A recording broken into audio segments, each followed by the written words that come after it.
What's going on, everybody? Bobbybarks here, and welcome to a video about Winterfell, the ancestral home of House Stark in Game of Thrones. Whilst most of my videos will be regarding the TV show, I have been asked by some friends and family to explain my understanding of Winterfell, its history, its crypts, and my theories about what could potentially be shown either on the show or written about in the books. So I'll be discussing events that may contain spoilers. If you're not caught up with the show or the books, maybe now's the time to switch off. Most of you know that Winterfell is considered to be the capital of the North, which was one of the original 7 kingdoms before Aegon the Conqueror's invasion. The most famous kings that held the seat of Winterfell are Bran the Builder, who built the castle itself, as well as the wall and designed buildings in Old Town and Storm's End. He was considered to be the founder of House Stark, and then King Torrhen Stark was the last king of the North and is known to be the king who bent the knee. He basically submitted to Aegon the Targaryen during the conquest.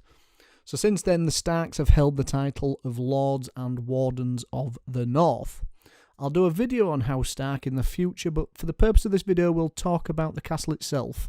So Winterfell is the largest castle in the North. It has many buildings and parts to it. The picture that you're looking at now shows a floor plan of how the castle looks. So you've got the Great Keep, which is the innermost castle and stronghold of the complex. It was built over natural hot springs that keep it warm. We'll talk about those hot springs a little bit later. The walls are made of granite and it's connected to the armoury by a covered bridge. From a window on the covered bridge, the lords can see the entire yard. The Great Hall is used for receiving guests and is the place where the household would dine together, including the Lord of the House. It's very large, and on the outside it's enclosed with grey stone and covered with banners, with wide doors made of oak and iron. It opens out into the castle yard, while a rear exit leads to a dimly lit gallery. Inside it can hold 8 long rows of trestle tables, 4 to each side of the central aisle, and can seat roughly 500 people. There is a raised platform for noble guests, which you saw in episode 2 of Game of Thrones Season 1, where Catelyn Stark and the Queen were seated. The first keep is a squat and round room tower. It's the oldest surviving part of the castle, but it's no longer in use, and this has gargoyles atop of it, which again we'll talk about a little bit later. The Broken Tower, also known as the Burned Tower, was once the tallest watchtower in Winterfell. Over 140 years ago, a lightning strike set it afire, and the top third collapsed inward, but no one bothered to rebuild it. The ancient Godswood has stood untouched for 10,000 years, with 3 acres of old packed earth and close together trees creating a dense canopy, which the castle was raised around. And at the centre of the grove stands an ancient weirwood with a face carved into it, standing over a pool of black water. So now for the crypts. The crypts of Winterfell. They're located near the first keep and is where members of House Stark are buried. The underground crypts are long and narrow, with pillars moving 2 by 2 along its length. Between the pillars stand the monuments of the Starks of Winterfell, with iron swords and direwolves at their feet. The crypts are located deep under the earth. They're very cavernous and bigger than the complex above ground. They are accessed by a twisting stone stair and a huge ironwood door that lies at a slant to the floor. The stair continues to older levels where the most ancient kings in the north are entombed. While all family members can have tombs in the crypts, statues are traditionally only made for kings in the north and the lords of Winterfell. The likeness of the High Lords are carved into the stone, some shaggy, some clean-shaven. Large stone direwolves curl at their feet. And according to the tradition, the iron longswords that are placed across each lord's lap keep vengeful spirits within the crypt. The cavernous vault is larger than Winterfell itself, with older Starks buried in deeper and darker levels, with the lowest level said to be partly collapsed. The most recent tombs within the crypts are those of Lord Rickard Stark and his children Brandon and Lyanna. The tombs further back, empty and unsealed, are saved for future members of House Stark. So it's a little bit of breaking from tradition there, because Lord Eddard Stark had statues made of his deceased siblings Brandon and Lyanna after Robert's rebellion. So the crypts are shrouded in all sorts of mystery. An astounding amount of narrative in A Song of Ice and Fire, the Game of Thrones book series, is dedicated to the vast underground labyrinth. and George R.R. Martin hasn't yet revealed why. While there's a lot of debate, most fans agree that the crypts hold something far more interesting than a few dead Starks. So what is down there? Well, the first theory that I'll discuss is that the crypts are a prison built to contain a powerful evil known as the Great Other, which is basically a god that the Night King serves and the White Walkers and Whites serve. So let's talk about some cryptic sayings of the North. George R.R. Martin has left a lot of unanswered questions about the Starks and Winterfell, and a great many of them have to do with common sayings. So major characters keep saying them, and we're just left to guess about their origin and meaning. It's kind of like a puzzle that Martin is daring us to solve. So statements like, winter is coming, the North remembers, and there must always be a Stark in Winterfell have given rise to dozens of fan theories over the years. So these sayings take on a life of their own. If you assume that Winterfell was built to imprison the Great Other, for argument's sake, let's assume it is, and we're also going to assume that winter is just another way of referring to the Great Other. We're now told that the Stark's castle is called Winterfell. We're never told why the Stark's castle is called Winterfell. Places like Storm's End, the Red Keep, Harrenhal, the Tower of the Hand, King's Landing, we know why they were named what they were. So why no explanation for Winterfell? It would make sense, though, if the god of winter literally fell from power there. The name of the castle is a reminder of the fact that the long night is over and winter has fallen. The castle could be the exact spot where winter fell. The Kings of Winter. We're never told why the Starks are called the Kings of Winter, which was their title before being called the Kings of the North. But it would make sense if the Starks essentially hold power over the God of Winter, aka the Great Other. If you ruled over Ireland or any other country, you might be called the King of the Irish. If you rule over winter, you might be called the King of Winter. Winter is coming. All king and queens worry about being deposed. It's just part of the job description. One great way to maintain power in a monarchy is to remind people how bad it might be if you weren't in charge. So why should you bow the knee and be a good servant to the Starks? Because winter is coming, and you'd much rather deal with the Starks than with winter. The North remembers. Imprisoned gods don't die of old age. They stay locked up until someone sets them free. And that's why the North remembers. It's such an oft-repeated phrase. You might have thought that the saying rose up as a rallying cry against the phrase after the Red Wedding, but after a careful reading shows that this saying actually predates the Red Wedding, as shown in A Storm of Swords Catelyn 3. Robb shook his head. Even if Harrison were that sort, he could never openly forgive his father's killer. His own men would turn on him. These are Northmen, uncle. The North remembers. There must always be a Stark in Winterfell. We're told several times that there always must be a Stark in Winterfell. But no one ever tells us why. Just see these examples from a Game of Thrones Catelyn 2 and Catelyn 3. Yes, Ned said, in words that would brook no argument, you must govern the North in my stead while I run Robert's errands. There must always be a Stark in Winterfell. I'll go, Robb said. No, she told him. Your place is here. There must always be a Stark in Winterfell. Maybe it's just good strategy to deter rival lords from rising in rebellion, but when we first hear Ned say this, he's a Northman presiding over a peaceful region. His bannermen are loyal, and there's not even a whiff of rebellion in the air. It seems silly that he'd be worrying about something like that. Consider that these words are spoken. Robert had gone on an extended vacation from King's Landing and taken his entire family with him. But what if there's more to it? We're not given a lot of details for this, but it may have something to do with the enchantment that holds the Great Other within his prison.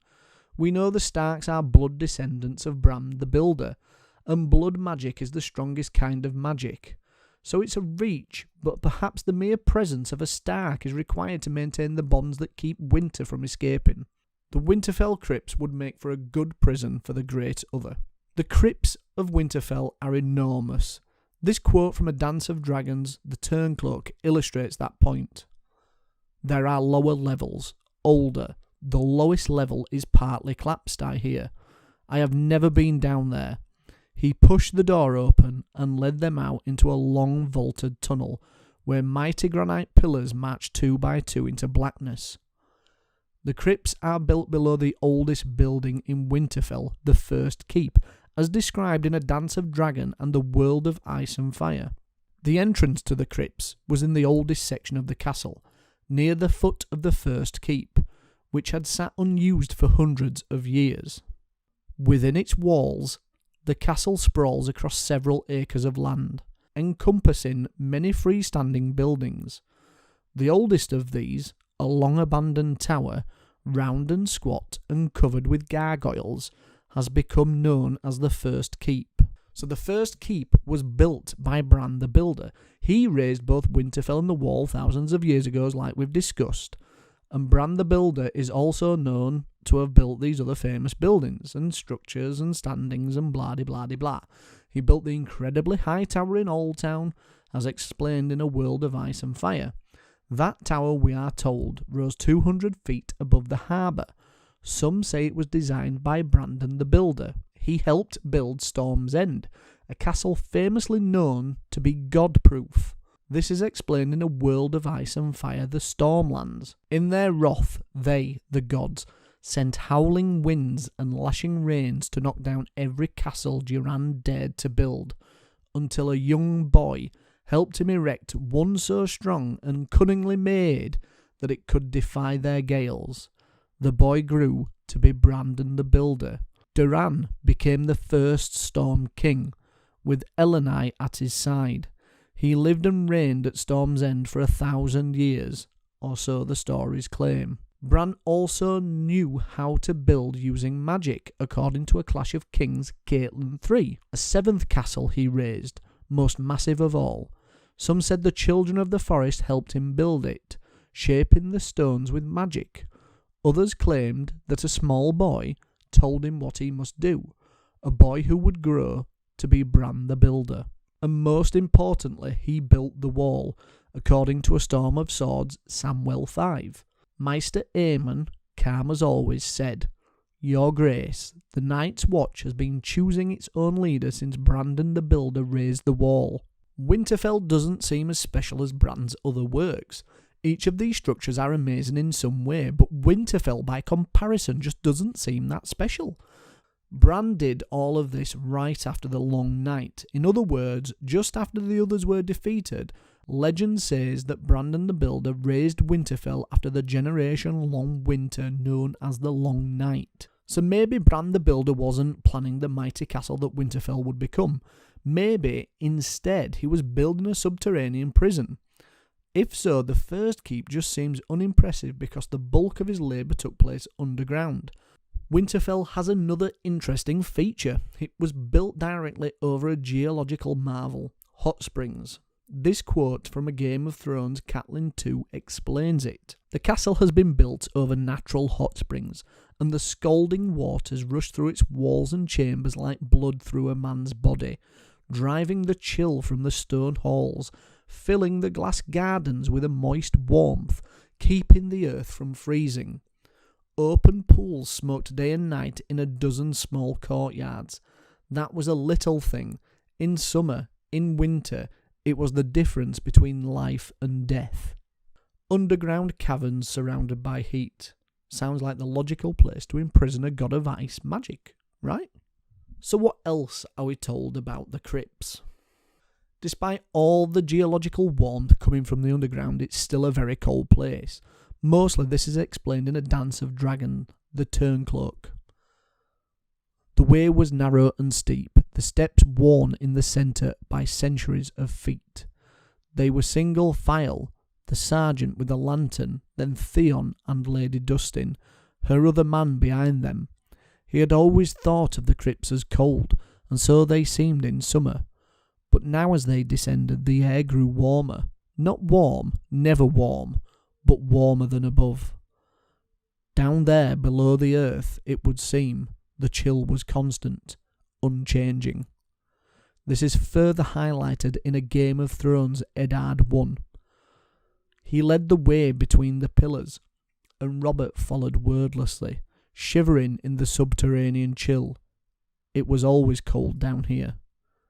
There are also some strange traditions surrounding the Winterfell crypts, and they are taken very seriously. For one, all the dead Stark kings are buried there have statues.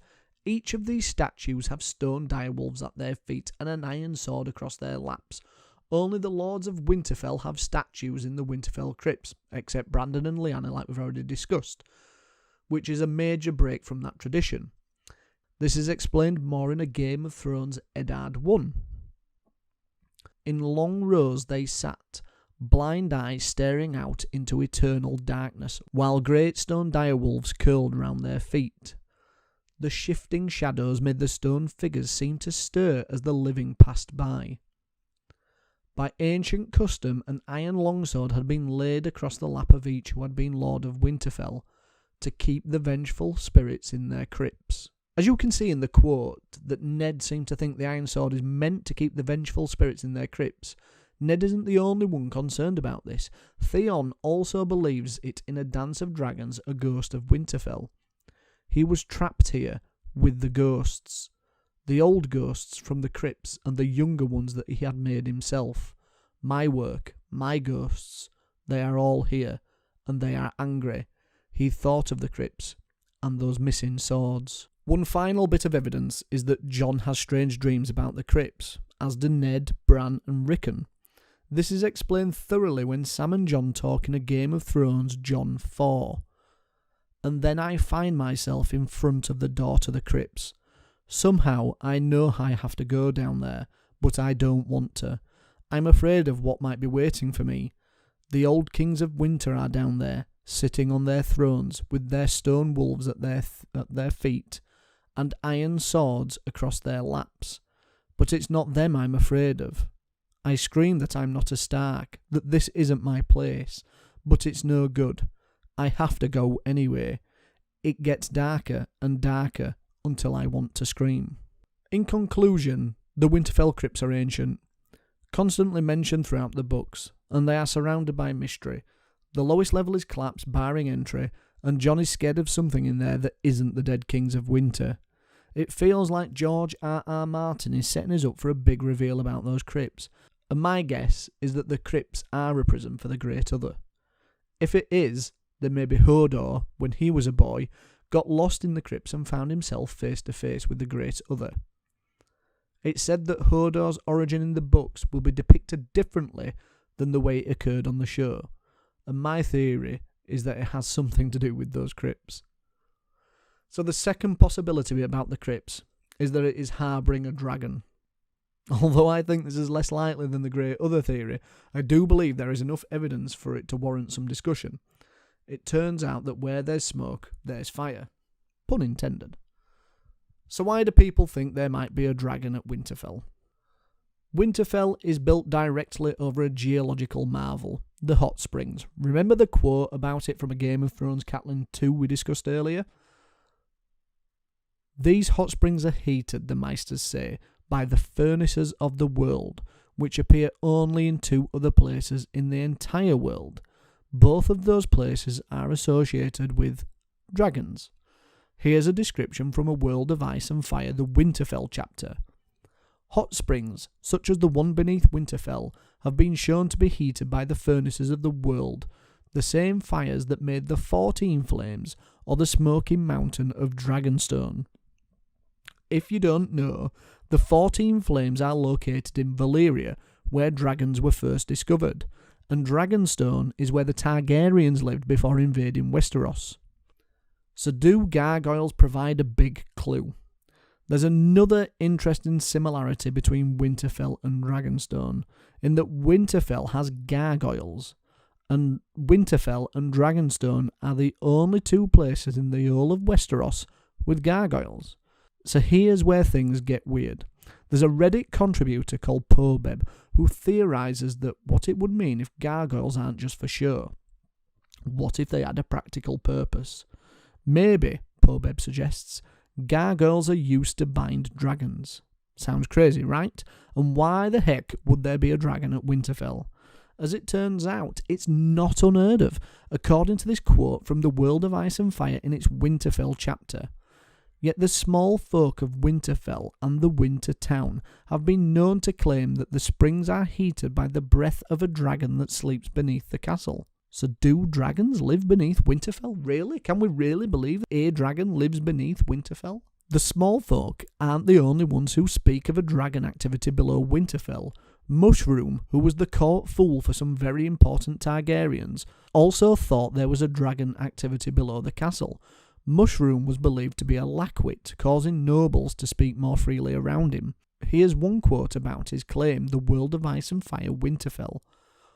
We can dismiss Mushroom's claim in his testimony that the dragon Vermax left a clutch of eggs somewhere in the depths of Winterfell's crypts, where the waters of the hot springs run close to the walls, while his rider treated with Cregan Stark at the start of a dance of dragons. Remember that the World of Ice and Fire is written as a history from a single Meister's perspective, so just because that particular Meister dismisses Mushroom's claim doesn't mean that the readers have to as well. The Winterfell crypts, where Mushroom reports the dragon activity occurring, is located directly beneath the first keep, and it's the first keep that has the Winterfell's gargoyles lining the top. So all of this brings us to something quite peculiar that happens when Winterfell is burned down by Ramsay Bolton. At the time of the fire, Bran is walked into his direwolf. Through his direwolf's eyes, Bran sees what appears to be a dragon. This is described in A Clash of Kings in the Bran 7 chapter.